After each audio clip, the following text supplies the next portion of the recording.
vodka stale sweat and expensive sandalwood cologne. That was the first thing to hit Nora when she pushed open the heavy oak door of the study.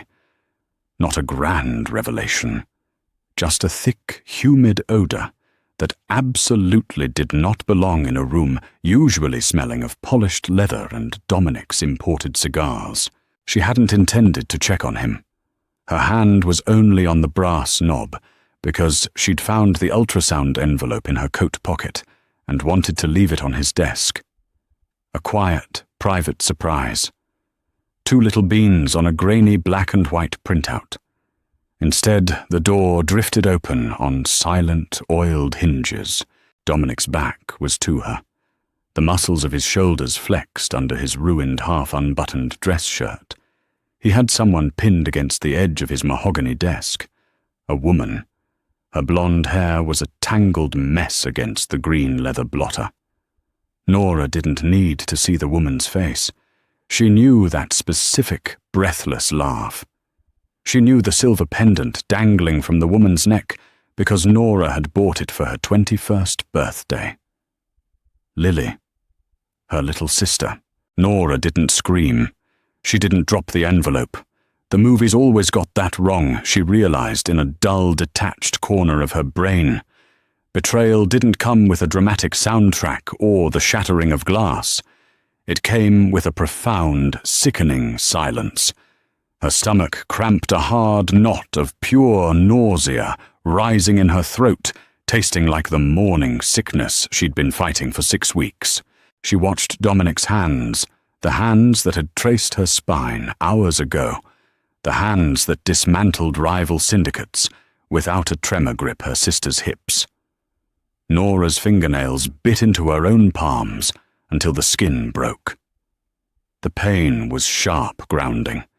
It kept her legs from giving out. Slowly, carefully, she pulled the door shut.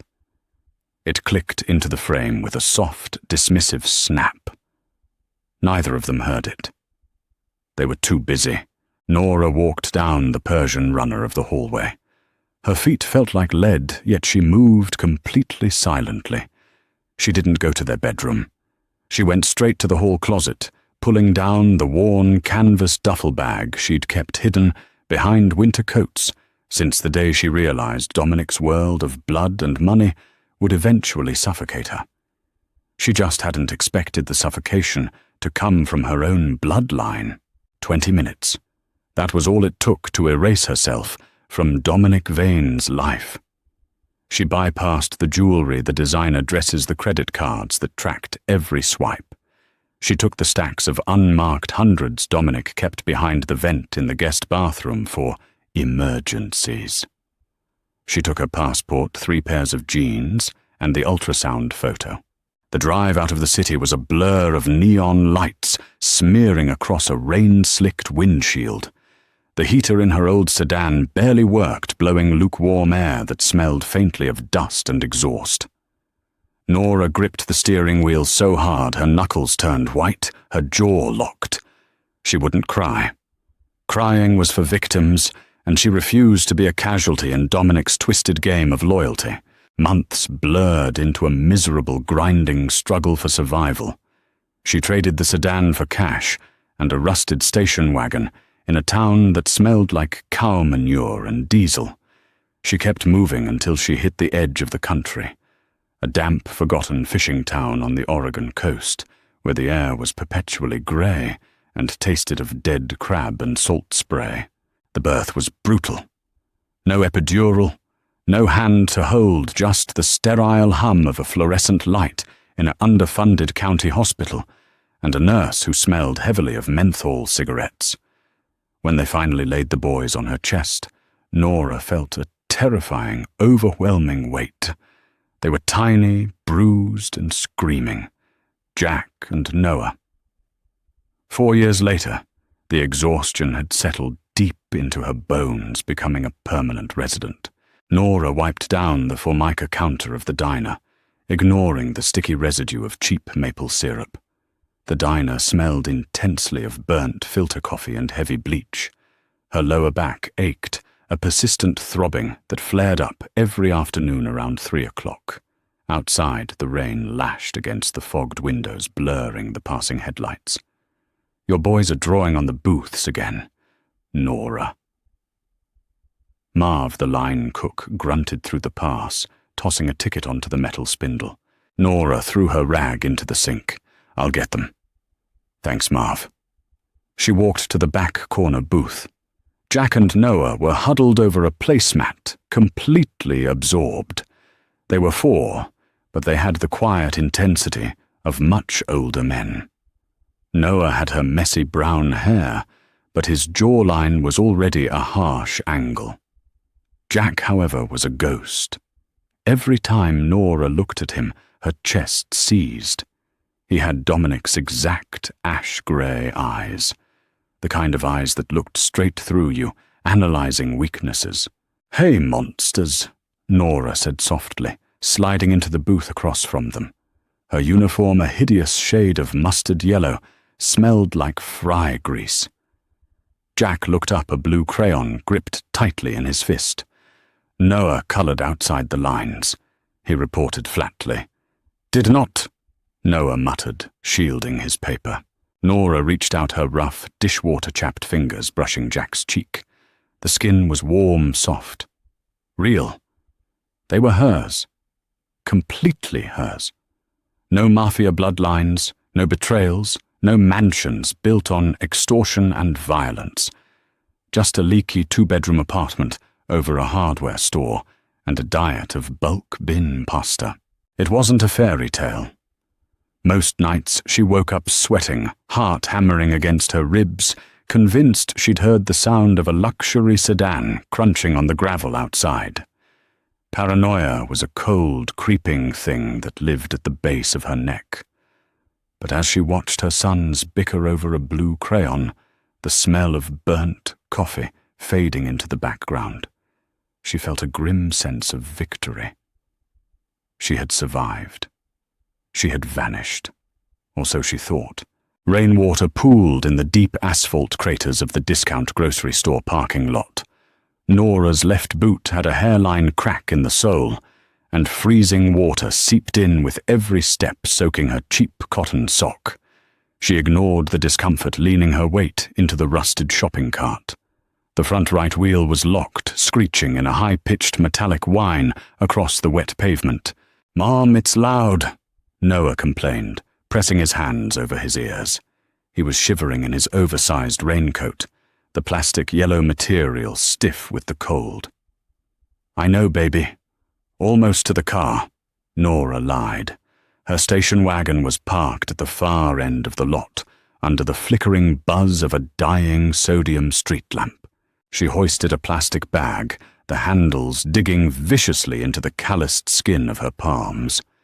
Milk, generic brand, cereal peanut butter, and a bruised bag of apples. The meager spoils of a Tuesday evening. The damp air smelled of wet asphalt, rotting leaves from the nearby woods, and the distant metallic tang of the ocean. Jack was walking silently beside her, his small hand gripping the edge of her coat. He was always the observant one. While Noah complained about the noise, Jack's grey eyes scanned the empty parking lot. "Mom," Jack said. His voice didn't have a child's typical whine. It was flat, factual. "There's a black car." Nora's stomach dropped. Not a gentle descent, but a violent, plummeting plunge that emptied her lungs of air. She stopped pushing the cart. The screeching wheel went dead silent. The only sound was the rain hitting the plastic bags. It wasn't just a car, it was a matte black SUV, sitting perfectly still in the shadows near her station wagon. Its engine purred with a low, predatory hum, vibrating through the puddles. The headlights were off, but the faint glow of the street lamp reflected off the tinted windshield. It looked expensive, heavy, and completely out of place in a town where the most luxurious vehicle was a 10-year-old pickup truck. Panic raw and animalistic, tasted like copper in the back of her throat. "Run!" The instinct was blinding. Drop the groceries, grab the boys, and sprint for the woods. but her legs felt like they had been poured with concrete. Her cracked boot squelched as she took a half step backward. The heavy armored door of the SUV clicked open. It didn't squeak. It moved with the heavy, silent precision of wealth. A heavy leather boot stepped onto the wet pavement. Then a long coat made of charcoal wool. Nora stopped breathing. He hadn't changed. 4 years hadn't added a single grey hair or a line of stress to his face. Dominic Vane stood under the sickly orange light, tall, imposing, and radiating a cold, terrifying stillness. The familiar, sickeningly sweet smell of his sandalwood cologne cut straight through the scent of rain and wet asphalt, hitting Nora like a physical blow to the chest. She pushed the boys behind her instinctively, her body forming a shield. Her hands trembling so violently, she dropped the bag of apples, instinctively went to the pockets of her worn coat, searching for keys she couldn't find. Dominic didn't move immediately. He stood by the open door of the SUV, letting the rain hit his face. His dark eyes locked onto her. There was no relief in his gaze, no joyous reunion, just a dark, consuming intensity that made Nora want to violently claw her way out of her own skin. He slowly closed the distance. Every step was deliberate. "You changed your hair," Dominic said. His voice was a low rumble, quieter than she remembered, but carrying the weight of an executioner's gavel. It lacked the smooth charm he used on his subordinates. It was raw, strained. Nora swallowed hard. Her throat was sandpaper. "Don't come any closer." Her voice cracked, betraying her terror. It sounded pathetic, weak. Dominic stopped a few feet away. His eyes flicked from her tired, unmakeupped face to the mustard-yellow diner uniform peeking out from under her cheap coat and finally down to her feet. 4 years. Dominic murmured the words, barely audible over the rain. 36 private investigators. Millions of dollars. And you're in a damp corner of Oregon, wearing a broken shoe. "I have nothing to say to you, Dominic. Get back in your car." She tried to sound authoritative, but her hands were shaking so hard, the remaining grocery bags rattled loudly. "You didn't let me explain," he said, his jaw tightening. "You just vanished." There was nothing to explain. Nora snapped a sudden spike of venom, cutting through her fear. "I have eyes. I saw exactly what I needed to see. Now leave us alone." Dominic's gaze shifted. He looked past her. Nora shifted her weight, trying to block his view, but it was too late. Jack had peeked out from behind her legs. The silence that fell over the parking lot was absolute. Even the rain seemed to stop making a sound. Dominic stared at the 4-year-old boy. The color drained entirely from the Mafia boss's face. The cold, impenetrable mask shattered, leaving behind a look of sheer, undisguised shock. He wasn't looking at Nora anymore. He was staring into a mirror. He was staring into his own ash-grey eyes. Then Noah peeked out from the other side, his brown hair plastered to his forehead, clutching his brother's sleeve. "Mom." Noah whispered, his voice trembling. "Who is that man?" Dominic physically swayed. A man who had taken bullets without flinching took a staggered step back, his hand reaching blindly for the hood of the rusty station wagon to steady himself. He looked at the twins, then back to Nora. His chest heaved, the wool of his coat rising and falling rapidly. "Twins!" Dominic choked out. The word tore from his throat, jagged and bloody. "You took my children. They are my children." Nora hissed, her protective instinct overriding the terror. She practically snarled the words, her posture aggressive, a cornered animal willing to bite. "You have no right to them. You gave up that right the second you put your hands on my sister." Dominic's eyes hardened, the shock rapidly bleeding into something much darker, much more dangerous. He stood up straight, the vulnerability vanishing as quickly as it had appeared. The air around him seemed to drop 10 degrees. "You don't get to make that decision," he said softly, his voice dropping to a terrifyingly calm register. "You don't get to steal my blood and hide them in the dirt." Nora realized with a sickening certainty that the nightmare hadn't ended 4 years ago when she drove away. It was only just beginning. Rainwater slid down the bridge of Nora's nose, pooling at the tip, before dropping onto the cracked pavement. It tasted faintly of salt and bitter exhaust fumes. She didn't wipe it away. Moving felt like a fatal error. Dominic didn't lunge. He didn't yell. That wasn't how he operated. Men who possessed absolute power rarely needed to raise their voices. Instead, he simply lifted his right hand, a subtle, almost lazy flick of his wrist. From the shadows behind the discount grocer, 2 more vehicles detached themselves from the darkness. They were identical matte black SUVs, their heavy tires hissing over the wet asphalt. They boxed in her rusted station wagon, blocking any conceivable exit route. 4 men stepped out into the downpour. They wore dark overcoats and moved with the terrifying synchronized efficiency of a wolf pack closing in on a wounded deer. They didn't draw weapons. They just stood there, forming an impenetrable wall of broad shoulders and blank expressions. Noah whimpered, burying his face into the wet fabric of Nora's cheap coat. His small fingers dug into her hip. Jack, however, stared directly at Dominic. The 4-year-old's jaw was set, mirroring the cold, analytical expression of the man standing 5 feet away. "Get in the car, Nora," Dominic said. His voice was a flat, vibrating baritone that cut perfectly through the sound of the rain. "No." The word scraped out of her throat. She gripped the boys tighter. "You can't do this! I'll scream! I'll scream until someone calls the police!" Dominic let out a harsh, humorless exhale. "Who are they going to call Nora? The local sheriff? The one who drives a leased truck he can't afford on a civil servant's salary? I can buy this entire zip code before you finish dialing 911. I can bulldoze that greasy diner you work in, and the hardware store you sleep above, and turn this whole miserable town into a parking lot." He stepped closer. The smell of his cologne sandalwood and sharp, expensive vetiver was suffocating.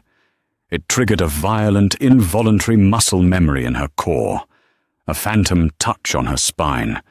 She hated her body for remembering him when her mind wanted him dead. "You are shivering." He noted his eyes flicking to her trembling hands. "The boys are freezing. Get in the car. We are not doing this in a grocery store parking lot." "I am not going anywhere with you." "You are," Dominic countered, stepping fully into her personal space. The heat radiating off his body was a stark contrast to the freezing coastal wind. "Because if you force my men to put you in that vehicle, it will traumatize them." He nodded toward Jack and Noah. "And I would prefer my son's first memory of me not to be violence. Your choice." It wasn't a choice. It was a checkmate. Defeat tasted like bile. Nora's shoulders slumped, the rigid fight-or-flight tension snapping, leaving her feeling hollowed out and incredibly heavy. She couldn't fight 4 armed enforcers. She couldn't outrun his money. She turned awkwardly, shuffling her cracked boots toward the open door of the primary SUV. A man with a scarred jawline. Cole, she remembered his name, with a sickening jolt of familiarity, reached out to take her torn grocery bags. Nora flinched violently, pulling away from him. Cole's expression remained perfectly neutral as he stepped back, letting her keep the bags. Climbing into the vehicle felt like stepping into a vacuum-sealed vault. The heavy door thudded shut behind them instantly, cutting off the sound of the wind and rain. The interior smelled of pristine, factory-new leather and warm, dry air pumping from the climate control vents. It was a deeply expensive scent. Nora shoved the groceries onto the floorboard and pulled the boys onto the wide bench seat beside her. The leather was buttery soft, a cruel mockery of the abrasive, threadbare couch waiting for them in their apartment. Noah immediately curled into her side, his teeth chattering. Jack sat up straight, his hands resting on his knees, his grey eyes locked on the partition separating the back from the driver's seat. The driver's door opened, letting in a brief rush of damp air before slamming shut. Dominic settled into the front passenger seat. He didn't look back at them. "Drive," he ordered softly. The SUV glided forward, moving with a heavy, terrifying smoothness. Nora stared out the tinted window. The discount grocery store, the flickering street lamp, the puddles, they all slipped away, swallowed by the darkness. Her chest felt incredibly tight, a band of iron squeezing her ribs until drawing a full breath became impossible. She looked down at her hands. They were raw, the knuckles split from hot dishwater and cheap bleach, the nails bitten down to the quick. She dragged her gaze to the back of Dominic's head. His dark hair was perfectly cut the collar of his wool coat, sitting immaculately against his neck. 4 years of running. 4 years of scrubbing grease off fryers, of rationing, peanut butter, of sleeping with a baseball bat under her bed. All of it erased in 20 minutes. He hadn't just found her. He had consumed her reality all over again. "Mum," Jack whispered. His voice was incredibly small, a rare crack in his stoic armor. Nora wrapped her arms around both of them, pulling them tightly against her chest, soaking her uniform with their wet raincoats. "I'm here," she breathed into Jack's hair. "I've got you." But as the SUV turned onto the coastal highway, heading away from town, Nora knew it was an empty promise. She didn't have them. Dominic Vane had them all. Heat blasted from the floor vents, thick and heavy, thawing the ice in Nora's veins, but replacing it with a creeping lethargy. The drive lasted barely 20 minutes, but in the oppressive silence of the SUV, it felt like an eternity. The vehicle turned off the main highway tires, crunching over a perfectly manicured gravel driveway. Nora pressed her face against the cold tinted glass. They were pulling up to a massive modern structure built directly into the jagged cliffside. Floor-to-ceiling glass windows glowed with warm, ambient light against the pitch-black backdrop of the Pacific Ocean. She knew this house. Locals gossiped about it, a tech billionaire's seasonal retreat that sat empty 11 months out of the year. Dominic hadn't just found her. He had prepared a cage. The SUV stopped under a wide concrete portico. The doors unlocked with a heavy electronic clunk. Cole opened her door before she could reach the handle. The damp ocean air hit her face, smelling of brine and wet pine needles. "Inside," Dominic instructed, stepping out of the front seat. He didn't wait for her to follow, striding toward the heavy oak front door that swung open as he approached. Nora gathered the boys. Noah was half asleep, his body limp and heavy as she hoisted him onto her hip. Jack slid out on his own, his small sneakers hitting the stone driveway. He grabbed the hem of her coat, sticking to her side like a shadow. The interior of the house was aggressively sterile. Heated, polished concrete floors, minimalist furniture with sharp angles, and an echoing silence that made Nora's wet boots sound incredibly loud. It didn't feel like a home. It felt like a showroom. Dominic stood in the center of the vast living area, shedding his wet overcoat. He draped it over the back of a white linen sofa, ruining the pristine fabric with rainwater. He didn't care. "Down the hall, second door on the left," Dominic said, not looking at her. He walked toward a massive marble kitchen island. "Put them to bed, then come back here." Nora wanted to scream at him to tell him she wasn't his employee, but Noah's head was heavy against her shoulder, his breathing ragged with exhaustion. She swallowed her pride a bitter, jagged pill, and walked down the hallway. The bedroom was massive, dominated by a king-sized bed covered in dark, heavy duvets. She stripped the boys out of their wet raincoats and damp shoes. Noah didn't even wake up as she tucked him under the covers. Jack stayed awake longer, his grey eyes watching her every move. "Is the man going to hurt us?" Jack asked, his voice a tiny, raspy whisper. Nora paused, her hand resting on his forehead. "No," she said, and surprisingly she knew it was the truth. "He won't hurt you.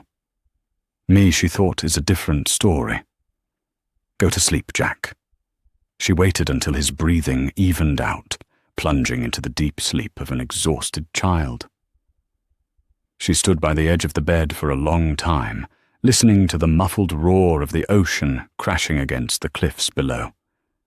She was stalling, delaying the inevitable. Finally, she walked back down the hallway. Dominic was sitting on one of the leather bar stools at the kitchen island. He had a heavy crystal tumbler in his hand, a splash of amber liquid swirling at the bottom. He wore a crisp white dress shirt, unbuttoned at the collar. The smell of bourbon mixed with his cologne, creating a heavy, intoxicating scent in the warm air. He didn't speak as she approached. He just watched her. Nora stopped on the opposite side of the marble island. The physical distance felt necessary. "What do you want, Dominic?" Her voice sounded raspy, worn thin. "I want my sons," he said simply. He took a slow sip of the bourbon. "And I want to know why you stole 4 years of their lives from me." Anger, hot and sudden, flared in her chest, burning away the exhaustion. "I saved them from you, from your life, from getting blown up in a car or shot in a restaurant." "Don't hide behind them." Dominic snapped, his voice cracking like a whip. He set the glass down on the marble with a sharp, resonant clink. "You didn't leave because of the business. You knew exactly who I was the day you married me. You left because of Lily." Hearing her sister's name in his mouth made Nora's stomach twist violently. "Do not say her name." "You walked into my study." Dominic continued ignoring her, his eyes locking onto hers, refusing to let her look away. "You saw her on my desk, and instead of acting like a wife, instead of confronting me, you packed a bag and vanished." "Confront you?" Nora laughed, a harsh, ugly sound that scraped her throat. What was there to confront, Dominic? Was I supposed to ask politely why my husband had his hands under my little sister's skirt? "You should have asked why she was bleeding," Dominic said. The words hit the air like physical blows. Nora froze. Her hands resting on the cold marble went entirely numb. The ambient hum of the refrigerator suddenly seemed deafening. "What?" The word barely made it past her lips. Dominic stared at her, his expression a terrifying mix of fury and profound exhaustion. "She wasn't wearing a skirt, Nora. She was wearing jeans, and she was bleeding through them. She showed up at my office because she owed $20,000 to the Romanos for a pill habit you pretended not to notice. They cornered her in an alley, sliced her side open to make a point." He picked up the glass again, his knuckles white. "I was trying to stop the bleeding while waiting for the private doctor to arrive. I had her pinned against the desk so she wouldn't thrash around and make the laceration worse." Nora's mind completely blanked. The room tilted, the sharp angles of the furniture blurring together. She remembered the twisted blonde hair, the breathless laugh. No, it wasn't a laugh. It was a sob, a gasp of pain. She remembered the wetness on the green leather blotter. She had assumed it was sweat or spilled liquor. "You're lying," she whispered, shaking her head. But the denial was weak, fragile. "I don't lie," Dominic said coldly. "I kill, I extort, and I ruin lives. But I do not lie to you, and I certainly do not sleep with my wife's junkie sister." He stood up, towering over the island. The shadow he cast seemed to swallow her whole. You didn't ask. You just assumed the worst of me. And for that, you stole my blood. He leaned forward, resting his palms flat on the marble. You can hate me, Nora, but you will never keep them from me again. Nausea didn't just hit her. It crawled up her throat like crushed glass. Nora gripped the edge of the marble island, her knuckles turning bone white. The kitchen suddenly felt too hot, the ambient hum of the stainless steel refrigerator vibrating directly into her teeth. She wanted to call him a liar. It would be easier. If Dominic was lying the last 4 years of grinding poverty, the aching back, the perpetual fear it was all justified. A righteous sacrifice to protect her children from a monster. But Dominic Vane didn't lie. He manipulated, he withheld, and he omitted, but a direct, verifiable lie was beneath him. It was a matter of professional pride. If he said Lily was bleeding, she was bleeding. Where is she? Nora's voice sounded hollow, stripped of all its previous venom. She couldn't look at his face. She stared at the thick bottom of his crystal tumbler, watching a single square ice cube slowly melt into the amber bourbon. Rehab. Again, Dominic stated flatly. He took a slow drink, the ice clinking against the glass. A private facility in Switzerland, far away from the Romanos, far away from the dealers in the city. I pay the invoices every quarter. She asks about you every time I check in. Nora closed her eyes. The darkness behind her eyelids wasn't peaceful. It was a chaotic swirl of memories. Lily's erratic behavior those last few months, the sudden weight loss, the missing cash from Nora's purse that she had blamed on her own forgetfulness. She had ignored the symptoms because it was easier than confronting the ugly reality of addiction. She had seen what she wanted to see in that study because she was already desperate for a reason to run. I didn't know, Nora whispered. The admission tasted like ash. You didn't want to know, Dominic corrected softly. There was no triumph in his voice, just a heavy grating weariness. You were already looking for the exit, Nora. The business disgusted you. The security detail suffocated you. Lily was just the convenient excuse you needed to finally pull the ripcord. He walked around the island. Nora flinched an involuntary muscle spasm, but she didn't step back. Dominic stopped a foot away, close enough that the heat radiating from his chest combated the chill still lingering in her damp clothes, close enough that she could see the faint, silvery scar cutting through the dark stubble on his jawline, a souvenir from a territory dispute in his 20s.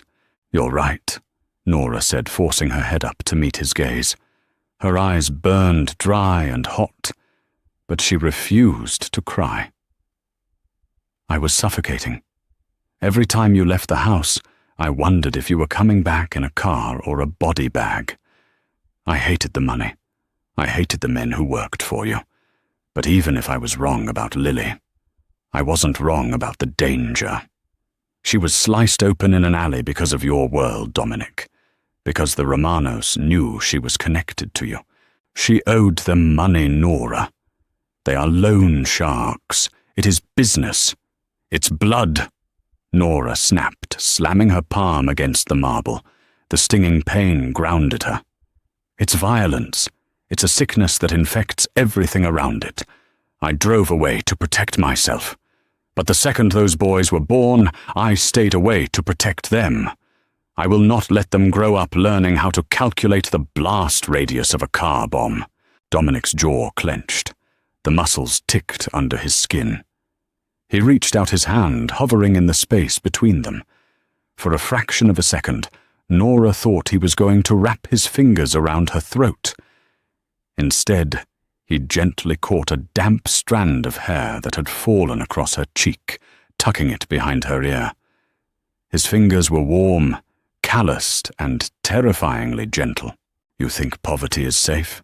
He murmured, his thumb brushing the rough, chapped skin of her jaw. You think living above a hardware store with a broken lock keeps them out of harm's way. What happens when a meth head breaks in looking for copper wire? What happens when one of them gets sick and you can't afford a specialist? Your protection is an illusion. Nora. It's a fairy tale. He dropped his hand, stepping back instantly, severing the electric tension that had spiked between them. The sudden absence of his touch left her feeling strangely hollow. They are my sons, Dominic said, his tone shifting back to the cold, authoritative register of a man who commanded an empire. They will be educated. They will be protected by men who know how to do it properly. They will never wear broken shoes, and they will never sleep in a damp room again. You can't just buy them, she countered, her voice trembling slightly. They don't know you. You are a stranger in a black coat who terrified them in a parking lot. Then I suggest you help me fix that, Dominic replied, picking up his glass and draining the last of the bourbon. He set it down with a definitive click. Because we are leaving for New York tomorrow. You can either sit in the back seat and explain to them who I am, or you can stay here in Oregon. But Jack and Noah are coming with me. He didn't wait for an answer. He walked out of the kitchen, his leather shoes silent against the polished concrete, leaving Nora alone in the vast, sterile room with nothing but the sound of the ocean breaking violently against the cliffs outside. Sunlight pierced the floor-to-ceiling windows, sharp and blindingly white. It was a violent contrast to the grey gloom that usually suffocated the Oregon coast. Nora woke with a gasp, her heart hammering a frantic rhythm against her ribs. The mattress beneath her was impossibly soft, the sheets smelling of crisp linen and mild, expensive detergent. For a disorienting 3 seconds, she didn't know where she was. Then the events of the previous night crashed down on her in a suffocating wave. The parking lot, the SUV, the revelation about Lily. She threw off the heavy duvet. The space beside her in the massive bed was empty. Panic, cold and sharp, flooded her veins. Jack Noah. She scrambled off the mattress, ignoring the dull ache in her lower back. She hadn't bothered to change out of her uniform last night, merely shedding her damp coat and boots before collapsing beside her sleeping children. The mustard-yellow fabric was deeply wrinkled, smelling faintly of old diner grease. She ran down the hallway, her bare feet slapping against the heated concrete floor. The silence of the house was oppressive. It didn't sound like a house with 2 4-year-old boys in it. There was no bickering, no thudding footsteps. Nora rounded the corner into the expansive kitchen and froze. Dominic was standing at the industrial gas stove. He had stripped off the suit jacket and tie, wearing a dark-fitted crewneck sweater that clung to the broad span of his shoulders. He was meticulously flipping thick strips of bacon in a cast-iron skillet. The kitchen smelled intensely of smoked meat, rendering fat and rich dark roast coffee. Sitting at the marble island perched on 2 heavy leather bar stools were Jack and Noah. They weren't speaking. Noah was practically hiding behind his own shoulders, his brown eyes wide and fearful, his hands gripped tightly in his lap. He kept darting anxious glances toward the door, relaxing fractionally when he finally spotted Nora. Jack, however, was a completely different story. He sat perfectly upright, his small hands resting flat on the cool marble.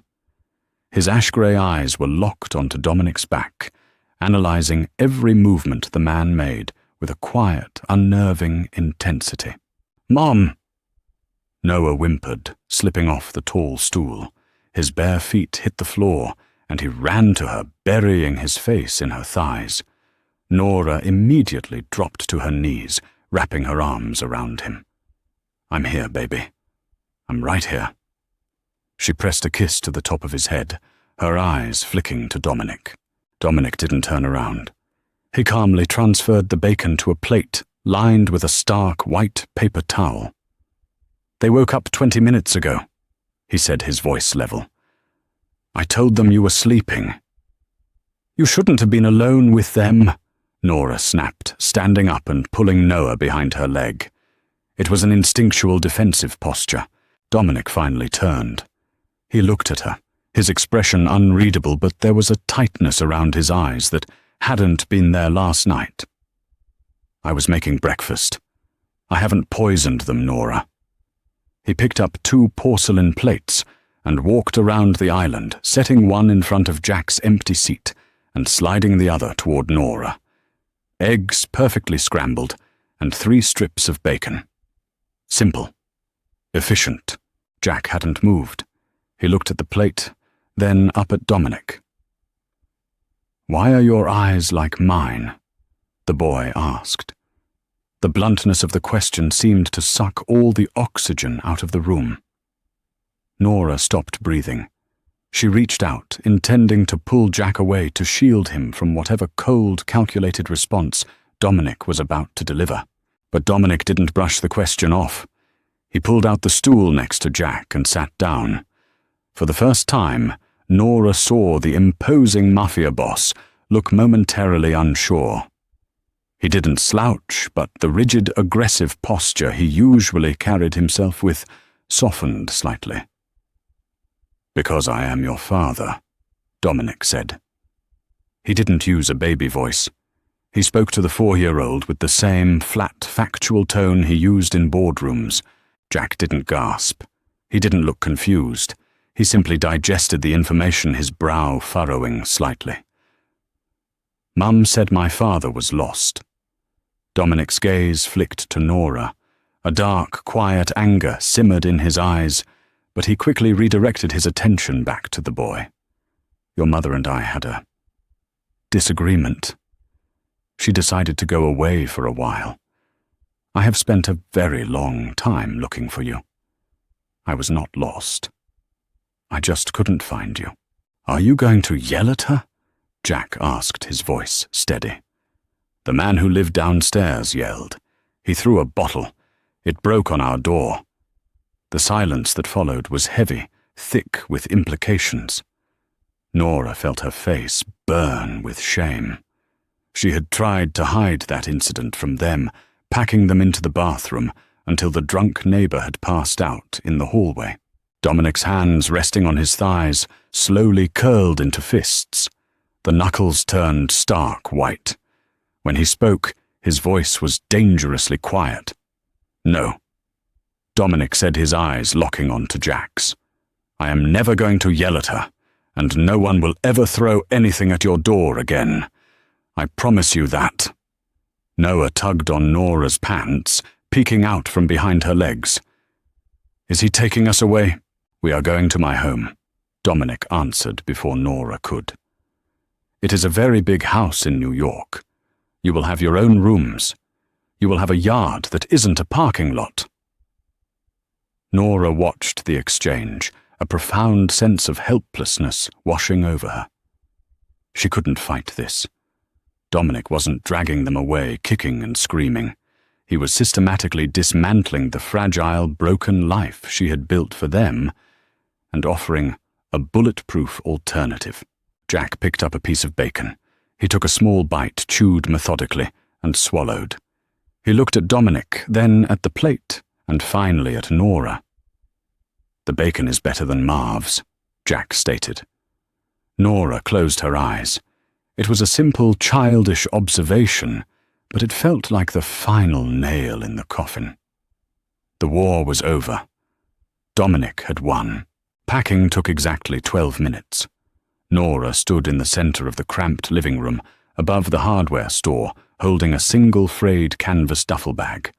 The apartment smelled heavily of stale radiator heat, cheap pine cleaner, and the faint, permanent undertone of mildew creeping up the bathroom drywall. Dominic stood by the door. He looked entirely too large for the space, his dark wool coat brushing the peeling floral wallpaper of the entryway. He hadn't said a word since they climbed the narrow, sagging wooden stairs, but his silence was deafening. It was a heavy, suffocating weight that pressed against Nora's chest. He was cataloguing everything. The threadbare sofa with the sunken cushions, the rusted hot plate sitting on a slanted formica counter, the singular rattling window unit that barely kept out the bitter Oregon chill. "Is this all?" Dominic asked, his voice deliberately flat. His eyes flicked to the frayed duffel bag in her hand. "We travel light," Nora replied. Her voice sounded defensive thin. She hated the hot flush of shame crawling up her neck. She had kept her boys alive here. She had fed them, bathed them, and read them library books on that sunken sofa. It was a life built on pure survival, but under his analytical gaze, it just looked like squalor. Dominic stepped fully into the room. He walked past her, his heavy leather shoes clicking against the warped linoleum. He pushed open the flimsy door to the bedroom. It squeaked loudly on unoiled hinges, a grating sound that made Nora wince. He stood in the doorway for a long moment, looking at the single full-sized mattress pushed into the corner, the thin, mismatched blankets neatly folded. Then his gaze dropped to the floor. Nora's stomach plummeted. He was looking at the wooden baseball bat tucked partially under the metal bed frame. Dominic slowly reached down and pulled it out. The wood was splintered at the handle, the grip wrapped poorly in cheap black electrical tape. He held it in his large hand, testing the weight. The muscles in his jaw worked tight and rigid, rippling under the skin. "Who was it for?" he asked softly, not looking at her. "Anyone," Nora answered, crossing her arms tightly over her chest. The mustard-yellow diner uniform was gone, replaced by a pair of faded jeans and a grey sweater that was beginning to pill heavily at the elbows. Drunk neighbours, addicts looking for a quick score in the hardware store below. "You." Dominic turned his head. His ash-grey eyes met hers. There was no explosive anger in them, only a dark, bottomless well of something that looked dangerously like regret. He set the bat down gently on the bare mattress. "You will never need to swing a piece of wood in the dark again," he stated. It wasn't a comfort. It was a vow sealed with the chilling certainty of a man who dealt exclusively in permanent solutions. He walked out of the bedroom, bypassing her entirely. "Cole has the boys in the car. Let's go." The drive to the private airfield was a blur of driving rain and towering skeletal pine trees. Nora sat in the back of the SUV between Jack and Noah. The boys were unusually quiet. The sudden influx of strangers, heavy armored vehicles, and their mother's rigid tension had finally overwhelmed their small nervous systems. Noah sucked his thumb, a habit he had supposedly broken a year ago, while Jack stared blankly at the tinted window, watching the miserable town disappear into the fog. The jet sat on the wet tarmac, sleek white and completely out of place against the dreary coastal backdrop. The smell of combusted jet fuel and wet asphalt was pungent to burning Nora's nostrils as they crossed the runway under large black umbrellas held by silent men. Stepping into the cabin was like stepping into an alternate dimension.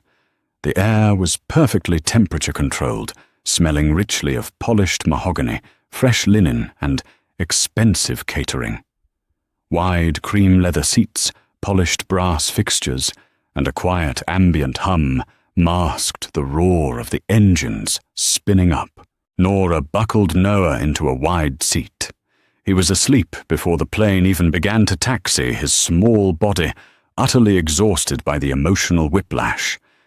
Jack sat across the aisle, his legs dangling over the edge of the thick cushion, watching Cole secure the heavy cabin doors with analytical precision. Dominic took the seat directly across from Nora. He unbuttoned his suit jacket, pulling a thin tablet from a leather briefcase. He didn't offer small talk. He didn't try to coddle her nerves. The plane surged forward, the sheer violent power pressing Nora deep into the upholstery. She watched the Oregon coastline fall away beneath them, the grey churning ocean swallowed by heavy clouds. The physical distance between her and her poverty was increasing by the second, but the cold knot in her stomach only tightened. She looked across the table at Dominic. He was scrolling through emails, his sharp profile illuminated by the cool blue light of the screen. "I'm sorry," Nora said. The words slipped out before she could lock them behind her teeth. They felt like broken glass tearing up her throat. Dominic's finger stopped on the glass screen. He didn't look up immediately. "About Lily?" Nora clarified her voice, dropping to a harsh whisper so she wouldn't wake Noah. "I should have asked. I shouldn't have assumed the worst." Dominic slowly locked the tablet and set it face down on the polished table. He finally looked at her. His expression remained carefully blank, a mask carved from cold stone. "Apologies don't change the past, Nora.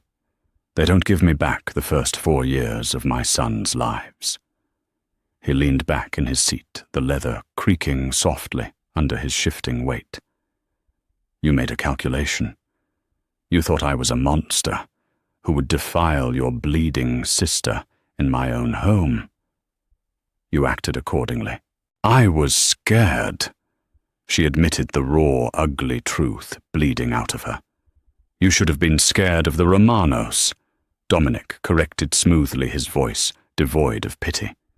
"You should have been scared of the world outside my protection. Instead, you decided I was the threat." He looked away, turning his gaze toward the small oval window. "We land in 5 hours. Get some sleep. You look like a ghost." The conversation was over.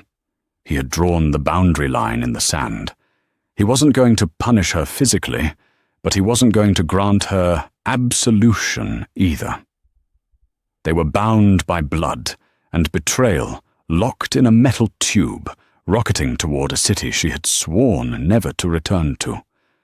Nora closed her eyes, the faint vibration of the jet engines seeping deep into her bones.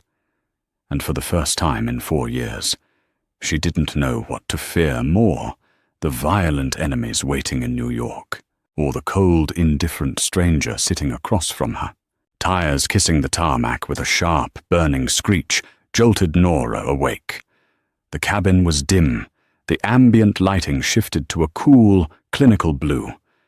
Outside the thick porthole window, the sprawling, chaotic grid of New York City glittered against the pitch-black night sky like scattered diamonds. It was a beautiful, terrifying sight. It was the Empire. Noah stirred beside her, letting out a confused, sleepy whine. Nora unbuckled her belt, reaching over to rhythmically rub his back. Her muscles were impossibly stiff, a dull ache throbbing relentlessly at the base of her skull. Dominic was already standing, slipping his muscular arms into his heavy charcoal overcoat. He moved with a crisp, predatory energy, entirely unbothered by the 5-hour flight. "Cole has the bags," he said, not waiting for her to fully orient herself to the time zone change. "The cars are idling." Stepping off the plane, the New York air hit her lungs entirely differently than the coastal wind. It was sharper, biting tasting of heavy exhaust cold concrete and an electric vibrating tension. 3 matte black SUVs idled on the private tarmac, their massive engines humming in perfect synchronized purrs, cutting through the frigid night air. The drive to the compound was a silent, suffocating affair. The boys were wide awake now, their faces pressed flat against the cold-tinted glass, mesmerized by the towering skyscrapers and the rapid blur of neon lights. Jack didn't ask a single question. He simply absorbed the data, his grey eyes cataloguing the route, the heavy urban traffic, the sudden jarring shift from the concrete jungle to the sprawling manicured estates of the city's elite outskirts. Heavy wrought-iron gates parted soundlessly as the lead SUV approached. The Vane estate sat at the absolute end of a long, winding driveway, lined with ancient skeletal oak trees. The house itself was a sprawling limestone manor, its sheer size imposing, heavy and cold. It looked less like a home and more like a fortress disguised as old generational wealth. Nora remembered the smell of the foyer perfectly. As the heavy double doors swung inward, the scent washed over her, triggering a violent wave of nausea. Beeswax, polish hothouse lilies, and the faint underlying metallic tang of extreme security and absolute power. The black and white marble floor gleamed blindingly under the massive crystal chandelier reflecting the harsh artificial light. A woman stood near the base of the sweeping curved staircase. Maria, the head housekeeper. Her dark hair was heavily streaked with silver, now pulled back into a severe, immovable bun. When she saw Nora, the older woman's professional neutrality slipped for a fraction of a second, her dark eyes widening slightly before instantly snapping back to a composed, deadpan stare. "Welcome home, Mr. Vane," Maria said, her voice heavily accented and perfectly steady. Her gaze shifted downward to the two small boys clinging tightly to Nora's denim-clad legs. "And the young masters. Have the West Wing nursery prepared immediately," Dominic instructed casually, handing his heavy coat to a waiting, silent shadow of a man. "They will sleep there tonight. Have food brought up. Simple things. Grilled chicken rice, nothing heavy on the stomach." "Right away, sir." "Dominic." Nora interrupted her voice, echoing slightly in the cavernous stone space. The sheer scale of the house was architecturally designed to make people feel small, to force them to whisper. She forced herself to speak at a normal conversational volume. "They aren't sleeping in a nursery across the house. They don't know this place. They don't know these people." Dominic paused with one foot on the bottom stair, turning slowly to face her. His expression was impassive, a blank, terrifying slate that gave away absolutely nothing. "They are Vanes. They will not sleep in a bed with their mother, like frightened stray animals. They have their own rooms. They have armed security detailed to their door. They are perfectly safe. They are 4 years old." Nora fired back the raw, gritty exhaustion, finally chipping away at her polite restraint. "They just spent 5 hours on a plane, and yesterday they lived above a rusted hardware store. I am not leaving them alone in a wing of a house they've never seen." The air in the grand foyer crystallized. Maria and the other staff members seemingly melted into the heavy oak paneling, practically vanishing to avoid witnessing the boss being directly challenged. Jack stepped out from behind Nora's leg. He looked up at the massive glittering chandelier, then down at his own worn sneakers on the polished marble, and finally at Dominic. "I want to stay with my mum," Jack stated. His voice didn't shake. It wasn't a plea. It was a factual demand. Dominic stared down at his son. A muscle ticked furiously beneath the skin of his jaw. For a long, suffocating moment, nobody breathed. The standoff was silent, heavy, and incredibly dangerous. Then Dominic let out a slow, deeply controlled exhale. The rigid tension in his broad shoulders dropped a fraction of an inch. He looked from Jack to Nora, his eyes cold, dark, and calculating. "Fine."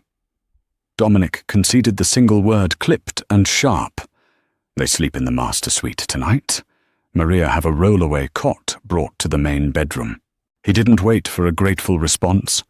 He turned and walked down the long, shadowed hallway, leading to his private study, the heavy oak doors closing behind him, with a resonant, booming thud that echoed through the unnervingly quiet house. Nora let out a breath she hadn't realized she was holding her knees, trembling slightly under the faded denim. She had won a minor, pathetic skirmish, but the victory tasted exactly like ash.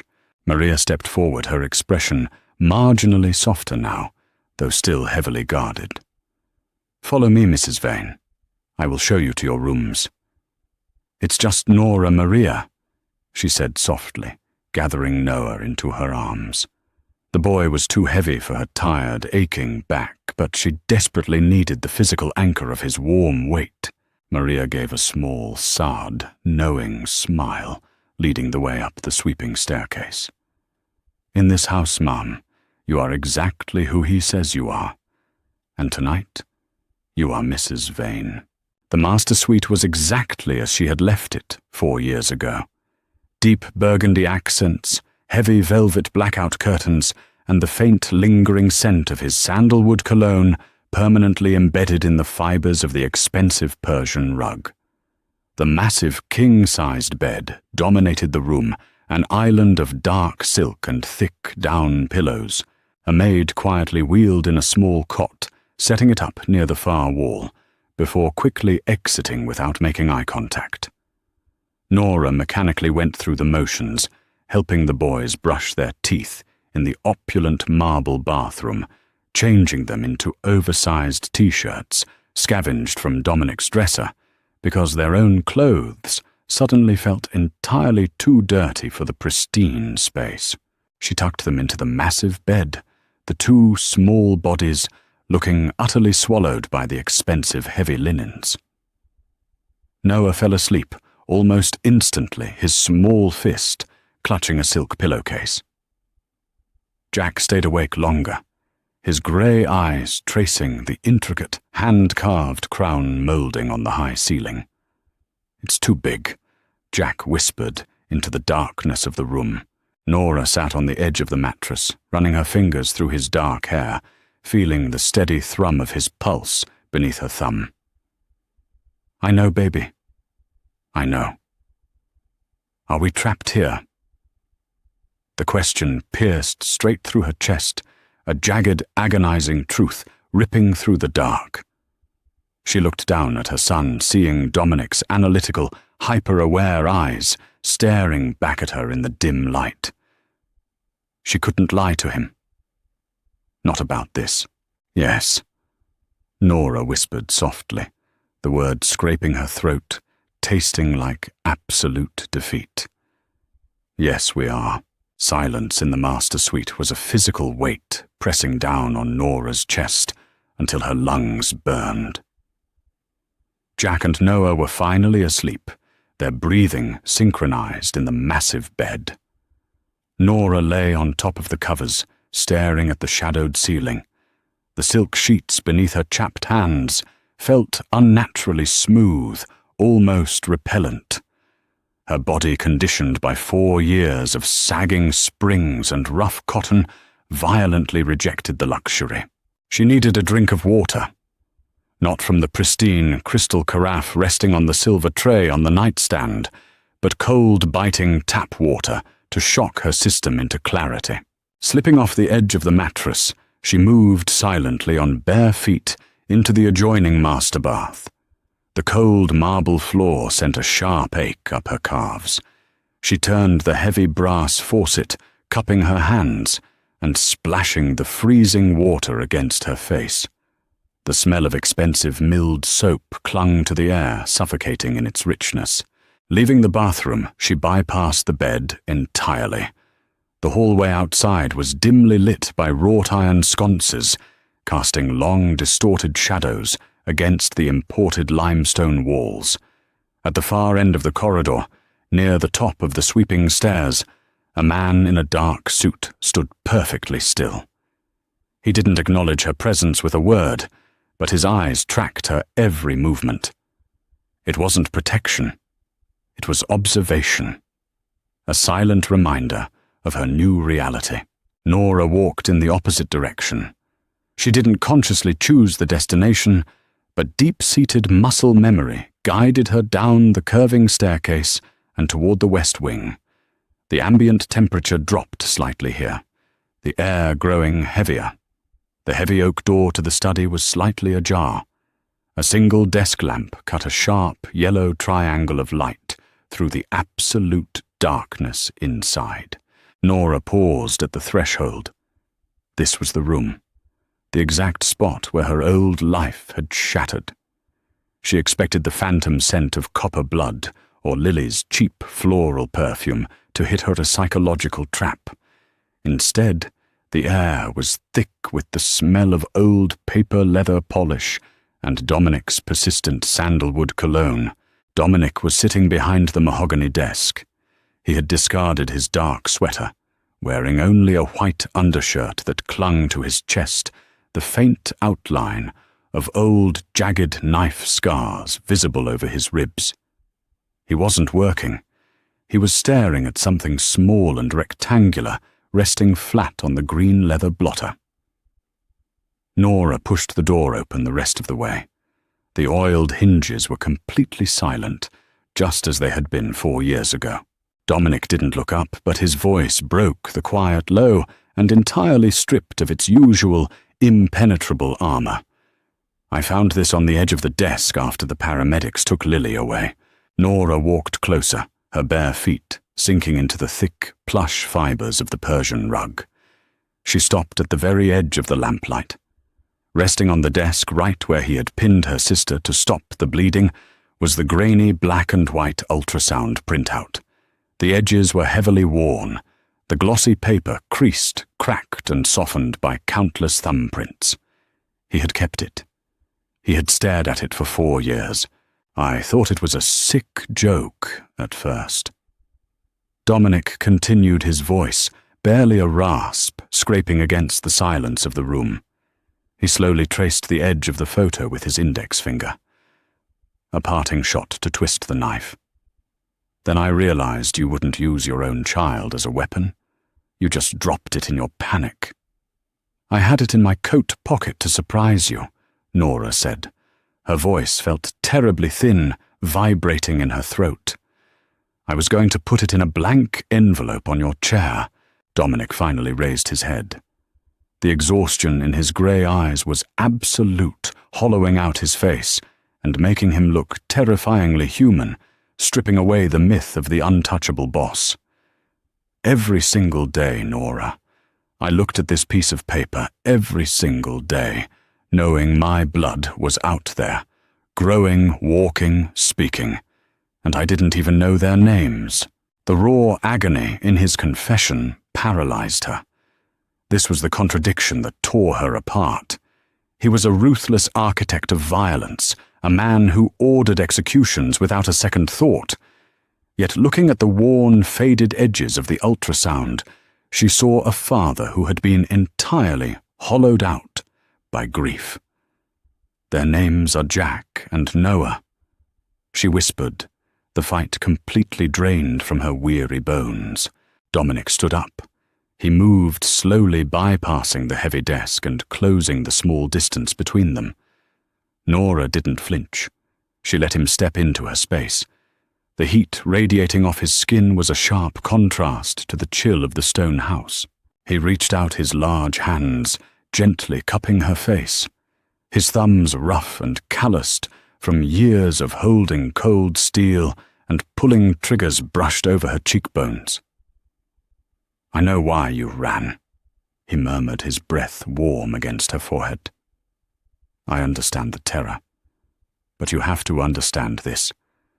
I will burn this entire city to the ground before I let anyone hurt you or those boys again. I will turn every street into ash." "That's exactly what I'm afraid of, Dominic," Nora breathed, closing her eyes against the dark intensity of his gaze. "Your love is a war zone. It is the only kind of love I have to give," he replied brutally, unapologetically. "But it is completely yours." He kissed her forehead, a heavy, permanent brand against her skin. It wasn't a soft apology, and it certainly wasn't a fairy tale reconciliation. It was a violent claim. Nora stood in the dimly lit study, surrounded by the smell of leather and a dangerous man's cologne. She thought of her cracked boots sitting in the mudroom, the terrifying vulnerability of the rusty station wagon, and the bitter cold of the Oregon rain. Then she thought of Jack sleeping under heavy silk guarded by men with guns. She opened her eyes and looked up at Dominic. The cage doors had slammed shut, locking her inside with the monster. But as his rough thumb wiped a single traitorous tear from her cheek, Nora realized the most terrifying truth of all. She was trading the fear of poverty for the fear of the bullet, and God help her she didn't want to leave.